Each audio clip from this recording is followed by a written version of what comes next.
o nosso lugarzinho está reservado lá. Ele foi reservar exatamente para não deixar ninguém ficar de surpresa esperando, né? Foi preparar o lugar, porque ele é rico em promessa e poderoso para cumpri-la, né? E todas que ele fez, Josué 21, 45, Josué teve a experiência e ele disse: nenhuma das promessas que Deus nos fez ficou sem cumprir. Todas.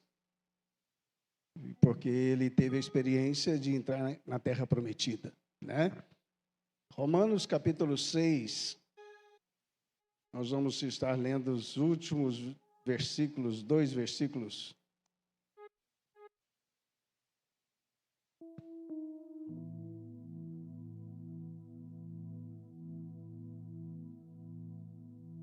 Amém?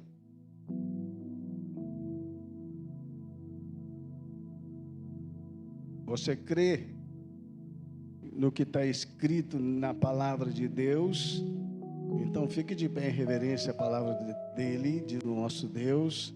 Vamos ler apenas 2 versículos, mas vamos orar em seguida, entregando nas mãos dele nossos corações, nossas mentes também, né? Amém? Verso 22. Romanos 6, 22. Oi?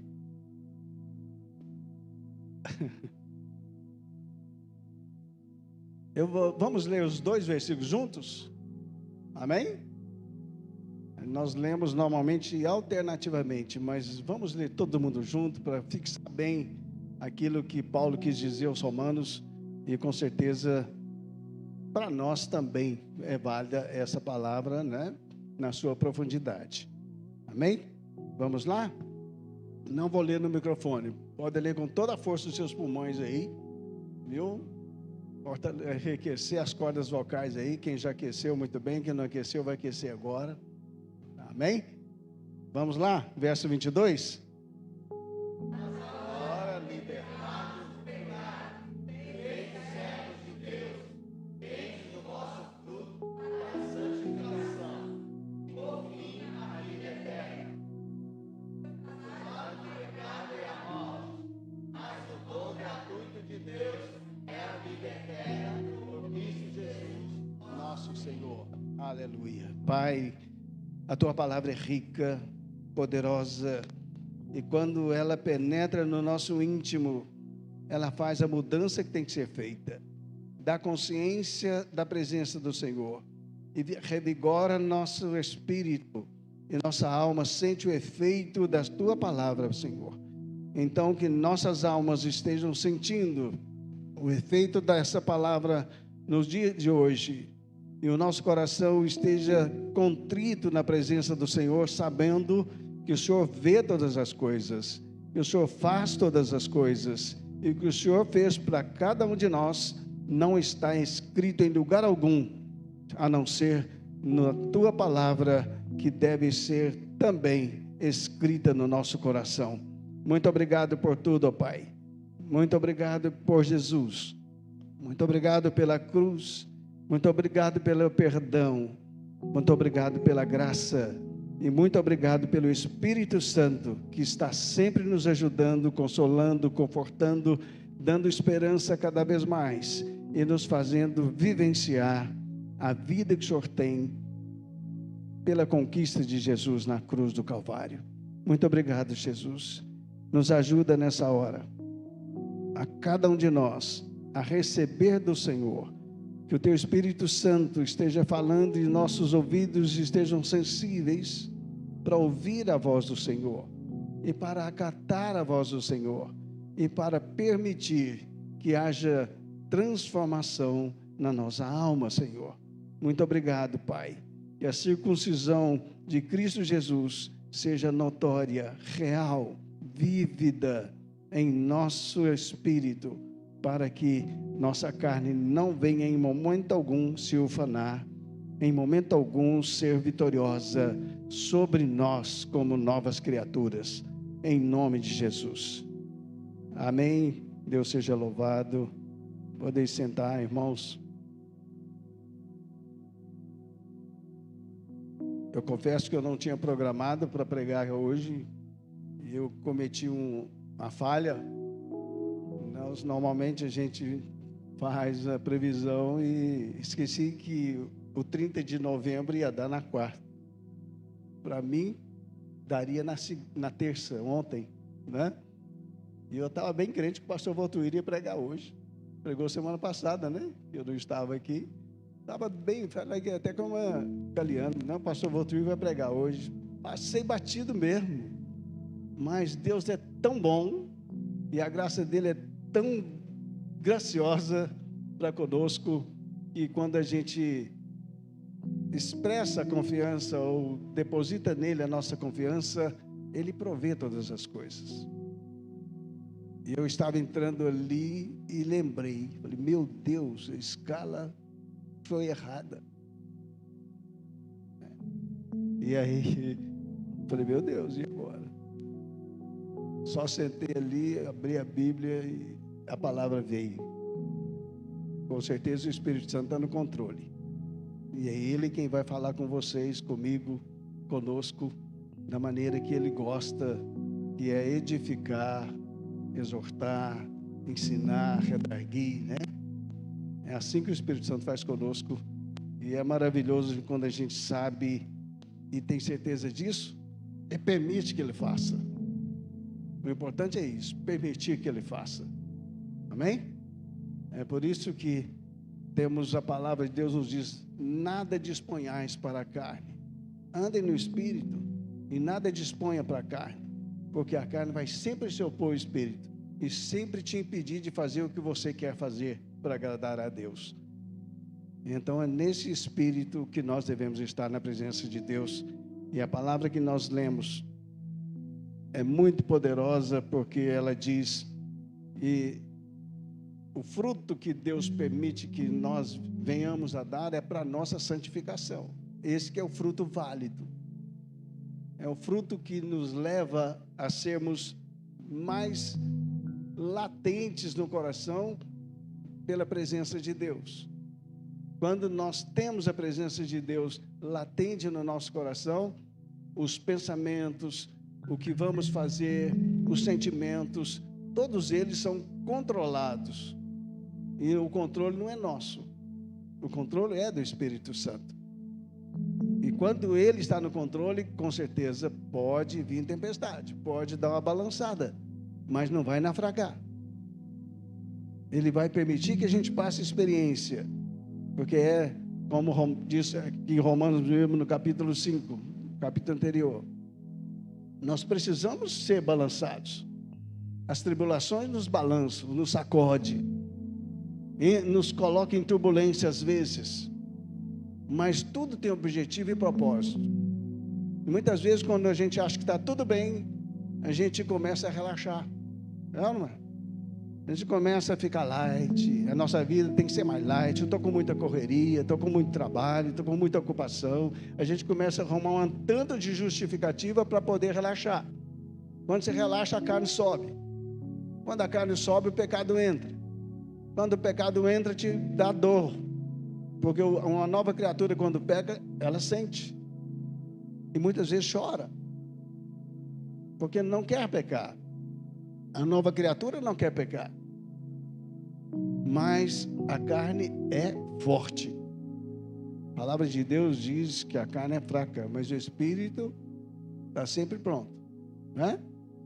Mas na verdade, nossa natureza pecaminosa, nós temos que entender que a carne é fortíssima, é poderosíssima. A carne nossa que nos conduz ao pecado.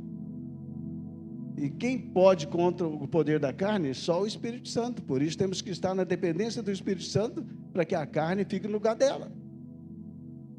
Se a carne não ficar no lugar dela, nós vamos ser derrotados todos os dias. Quando eu digo derrotado, cair no pecado. Um pecadinho ou pecadão, não tem, para Deus não tem classificação de pecado. Tem?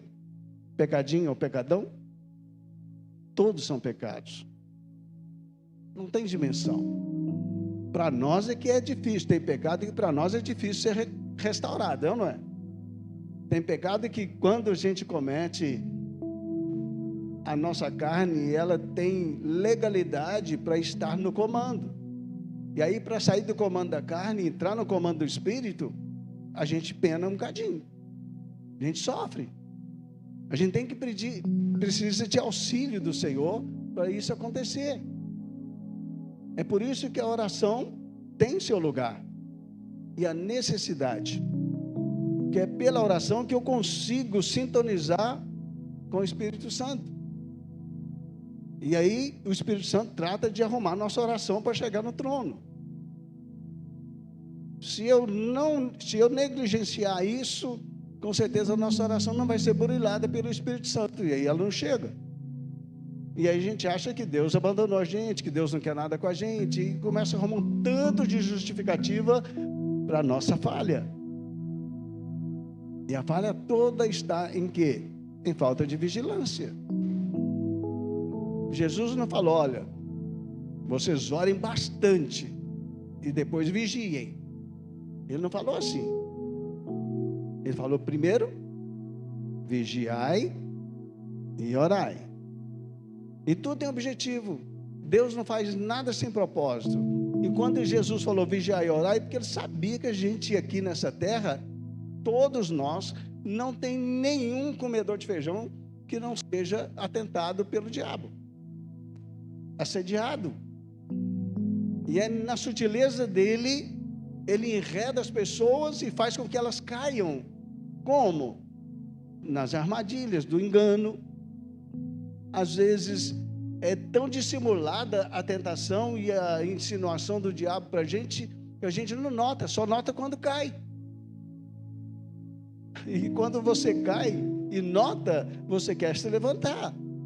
Mas muitas vezes a dificuldade para se levantar se encontra na distância que a gente ficou de Deus. Isaías 52, 59, verso 1 e 2. Ele fala, o que nos separa de Deus? Iniquidade. Então uma coisa que nós não podemos esquecer, Deus tem o direito sobre mim, sobre minha vida, sobre a criatura que Ele fez, a sua imagem e semelhança, e que Ele resgatou com o sangue de Jesus. Ele tem direito sobre mim, porque Ele deu o governo da minha vida para o Filho, Jesus. E quando eu negligencio esse governo, com certeza eu estou dizendo ao diabo, pode governar. E aí o diabo vai usar quem? A carne. Vai botar a carne no pedaço, no lugar que ela almeja estar, no centro da vida do pecador. É isso que a carne almeja. Porque se ela estiver no centro da vida do pecador, o diabo tem legalidade para levar o pecado a hora que ele quiser. E aí a gente não entende por que a gente pena, muitos penam com enfermidades que não sabem da origem delas, com doenças, pragas. Às vezes as pessoas têm dificuldade para entender isso. Quando eu vejo, ou penso, ou sinto algo que eu não tenho sabedoria ou discernimento de onde está vindo aquilo, pode saber, não veio de Deus. E se Deus permitiu, é para que eu acorde, para que eu entenda que sozinho eu não posso vencer a carne. A carne só é vencida quando o Espírito Santo está no governo. E é isso que diz aqui no verso 22. Libertados do pecado, transformados em servos de Deus, tendes o vosso fruto para a santificação. Quando uma pessoa tem fruto para a santificação, ou seja, para a separação para Deus, os frutos são do Espírito de Deus na vida da gente. É preciso que essa pessoa seja libertada do poder de governo do pecado.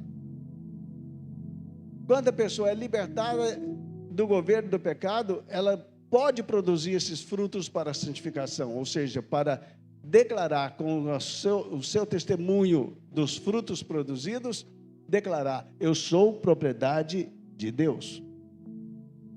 Ninguém pode dizer assim, eu sou propriedade de Deus, eu aqui, sou crente há 25 anos. Eu sou propriedade de Deus.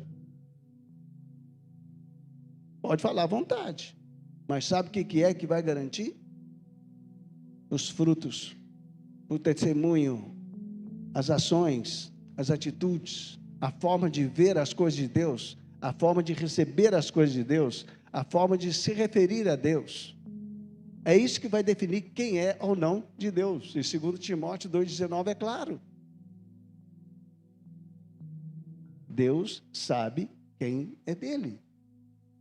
Deus conhece os que são dele. Por isso que Jesus falou, vai crescer joio e vai crescer trigo. Mas quando eu voltar, eu vou separar eles. Eu vou separar o joio do trigo. Porque se tirar o trigo agora, tirar o joio agora, o trigo pode sair junto. Por isso que há muitos escândalos na igreja e muita gente fica chateada. Não podia haver, a igreja é santa. No meio da igreja tem joio. Desde quando saiu do Egito, tinha um tal, a Bíblia chama de populacho. Populacho é uma coisa bem da ralé mesmo, né? Populacho é aqueles que não têm compromisso com nada. Estão ali para fazer número. Para tirar proveito da situação que outro possa estar vivendo. E a Bíblia se refere a esse povo como populacho. E foi exatamente esse populacho que semeou contenda, comentários e reclamações no meio do povo de Deus. E inflamou muito trigo no deserto. Inflamou muitos, a ponto de Deus se indignar. E precisou de Deus dar umas correadas na turma, para eles descobrirem, espera aí, nós temos que dar atenção para Deus, não temos que dar atenção para esses populachos e comentários e formadores de opinião, não. Dentro da igreja, já viu algum formador de opinião? É o que mais tem. Formadores de opiniões não contribuem para crescimento. E se você tem alguma companhia e já notou que é mais formadora de opinião, essa pessoa, cuidado, porque ela pode influenciar você. Então, como diz a palavra aqui, tendes vosso fruto para a santificação, aqueles que são de Jesus, aqueles por quem Jesus pagou o preço, aqueles que entendem o preço que Jesus pagou, esses vão produzir frutos para a santificação e para declarar que são de Deus. Amém? E nós estamos aqui num culto de oração exatamente para podermos orar com essa consciência de que Deus tem o domínio sobre a minha vida. Eu não tenho controle sobre ela. Não devo ter, né? Normalmente a gente tem, né? Normalmente a gente quer exercer o controle sobre a vida da gente. Mas quem é de Deus tem consciência, eu não me pertenço. Eu pertenço ao quem me resgatou. Com preço de sangue. Queridos, deu a vida para te resgatar. Para me resgatar. Eu tenho que valorizar isso. E como é que eu valorizo isso? Dando frutos para a santificação. Sendo declarado para Deus. Propriedade exclusiva, nação eleita, povo exclusivo de Deus. É isso que o Espírito Santo falou para Pedro. Não é? Amém? E no verso seguinte diz, porque o salário do pecado é a morte, mas o dom gratuito de Deus é a vida eterna em Cristo Jesus. Queridos, não é à toa que Deus nos colocou num lugar especial. Todo filho de Deus, não vou dizer crente não, sabe? Eu costumo dizer que não gosto de me referir a filho de Deus como crente, porque todos os demônios são crentes, todos eles, e são crentes muito mais crentes do que muitos filhos de Deus. Já pensou nisso? Estou elogiando os demônios não, estou falando a realidade. Os demônios quando ouvem o nome de Jesus, sabe o que acontece? O que a Bíblia diz? Estremecem, não é isso? E tem muitos filhos de Deus, quando falam o nome de Jesus, nem gosta do que faz. É ou não é? A gente está tão acostumado com a graça, acostumou tanto com a graça, e Jesus não tem muita evidência na vida do Filho de Deus. Ainda que no fundo, tenha consciência de que pertence a Deus. Mas tem que trazer lá do fundo para fora. Precisa trazer isso para fora. Como que eu trago isso para fora? Declarando: eu sou propriedade de Deus. Propriedade exclusiva de Deus. E como é que você declara isso? Com as ações, com as atitudes. Especialmente para confirmar o que sai pela tua boca. Então, quando oramos, eu preciso ter convicção de por que eu estou orando. Primeiro, o que a palavra, nesse texto que nós lemos aqui, o que a palavra disse aqui? Agora, porém, no verso 22, libertados do pecado. O Filho de Deus foi libertado do pecado. Aonde que ele foi parar? Aonde o Filho de Deus foi parar? Veja o verso 14 do mesmo capítulo.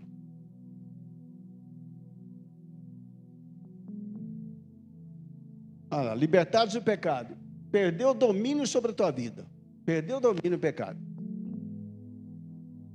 Não está mais debaixo da lei, porque a lei era só pela obediência.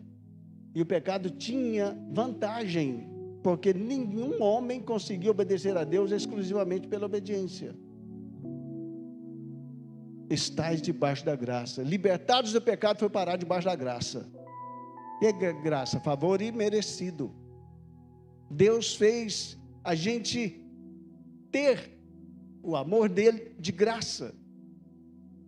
Mas eu não podia desfrutar desse amor se eu ficasse simplesmente sob o domínio do pecado. Eu tinha que ser livre dele. Mas para eu continuar debaixo da graça, Deus falou: se eles ficarem na terra com a sede do pecado e não terem argumento, ferramenta, instrumento, caminho para poder andar acima do pecado, como é que eles vão sobreviver? São palavras minhas, está escrito na Bíblia não. Aí sabe o que ele fez? Em Efésios 2:6, ele falou assim: eu vou botar esse povo, meu povo,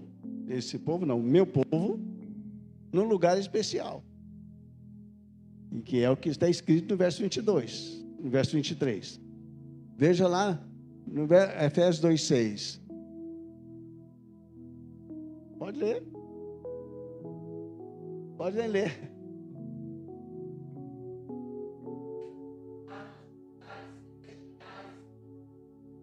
Aonde você foi parar?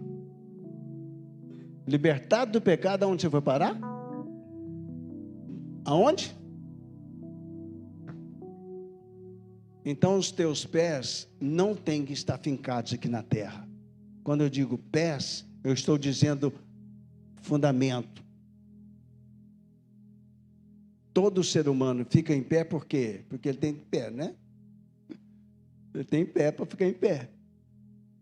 Todo ser humano fica em pé porque tem pés que Deus deu, e ainda, lógico, tem o equilíbrio, né? O centro de gravidade, tem um negocinho aqui no ouvido que dá equilíbrio, né? Que se perder ele, desequilibra tudo, né?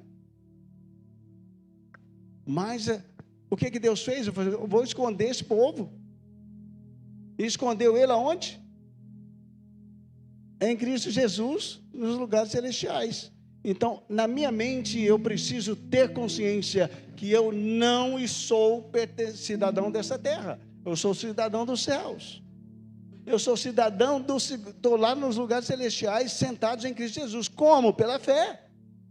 E é o exercício dessa fé que vai me garantir que eu tenho a vida eterna, que está escrito no verso 23.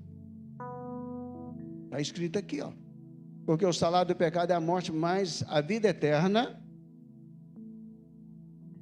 o presente de Deus, é a vida eterna, aonde? Aonde? Verso 23. Em Cristo Jesus. Queridos, tenha mais coragem. Aonde você foi parar mesmo? Se lembra agora? Aonde você foi parar? Nos lugares celestiais. Tem um lugar assim lá, onde? Está no versículo. A gente faz isso, sabe para quê? Para a gente não esquecer. Porque quando a gente é forçado a raciocinar e entender a nossa posição em Cristo, a gente não esquece mais. Então, quando eu for orar, eu preciso ter essa convicção, preciso ter essa consciência e ter certeza de que eu estou nesse lugar. Você precisa ter certeza que está nesse lugar, para a tua oração ter efeito. E enquanto ela não tem efeito, você ser perseverante. Porque se você não tiver essa consciência, sabe o que é? Você vai orar 1 mês, 2 meses, 3 meses, 4 meses, 5 meses e vai desistir. Vai desistir. Uma irmã chegou perto de mim, tinha um marido não convertido, e ela disse: pastor, o que eu faço? Eu falei: irmã, ora, clama. Tem que botar o joelho no chão mesmo, clamar mesmo pela conversão do seu marido, entregue ele na mão de Deus. Depois de 3 meses, ela chegou perto de mim: pastor, cansei. Aonde está o amor dessa mulher pelo marido? Só não falei isso para ela, para não desanimar, né?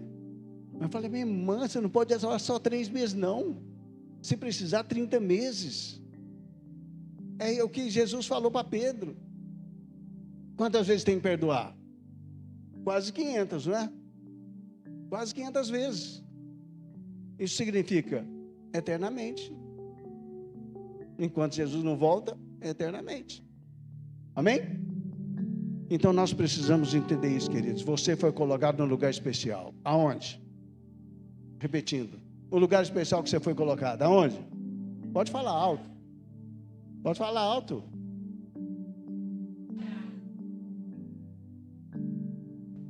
Mas em qual lugar lá? Em Cristo. Você assentou nos lugares celestiais, mas só pode estar lá se estiver em Cristo.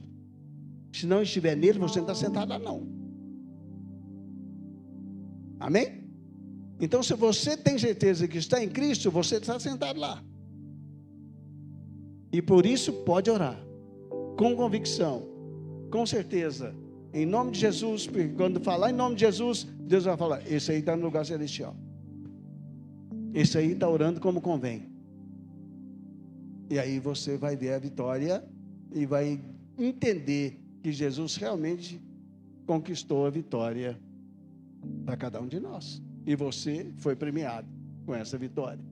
Nós, como filhos de Deus, fomos premiados com essa vitória. Amém? Então você tem a vida eterna em Cristo Jesus? Tem. Enquanto Ele não vem, o que você pode fazer para poder manter certa na sua alma o cumprimento da promessa de Jesus? Você vai alimentar pela leitura da palavra, pela oração, pela declaração, a esperança. Amém? É isso que Colossenses 1:27 diz. O mistério de Deus foi que colocou em cada um de nós a esperança da glória. Para encerrar, qual que é a esperança da glória na sua vida? Colossenses 1:27, está aí? Qual que é a esperança da glória em sua vida? Vamos falar todo mundo junto? Cristo. Ele é a esperança da glória na tua vida. Se você não tiver essa convicção de que Cristo é a esperança da glória, você não tem a vida eterna. Porque a vida eterna vai ser alcançada. Ela vai ser alcançada. Agora, você e eu fomos salvos pela esperança da glória, ou seja, por Cristo. E é nele que nós estamos assentados. E devemos manter alimentados na nossa alma essa esperança. É a âncora da alma. Hebreus capítulo 6, verso 18, 19, por aí, é âncora da alma. Tua alma precisa estar ancorada nessa esperança, para quando a tua oração for elevada aos olhos do Senhor, a tua oração esteja certa na presença de Deus e no teu coração de que a resposta virá. Orando dessa forma, você vai alimentar a esperança e vai ter a tua alma jubilosa e não entristecida ou angustiada, porque Jesus ainda não chegou. Amém? Você pode ficar de pé e nós vamos orar.